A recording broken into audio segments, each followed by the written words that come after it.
itu ribut-ribut di luar.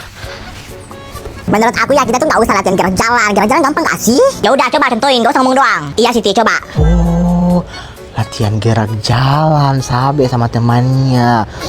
Oh iya, bentar lagi 17 Agustus. Gampang boy, gerak jalan gini kan? Tuh ya kak.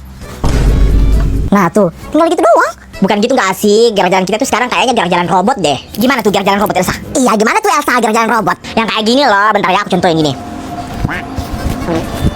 Buset, gerak jalan robot. Gitu, gerak jalan robot. Masa sih kita mau gerak jalan seperti itu? Kayaknya enggak deh, kayaknya itu udah gerak jalan yang lama. Kayaknya kita sekarang itu kayak pasti beraka. Ya udah gimana itu gerak jalan pasti beraka? Coba contohin. Gini, lihat ya gerak jalan kita itu sekarang tuh kayak gini. Lihat ya. Angkat tegak baju, jalan.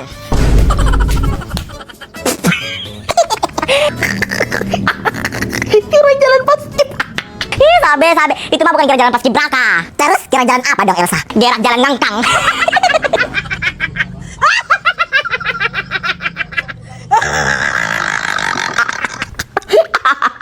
Gerak ngangkang.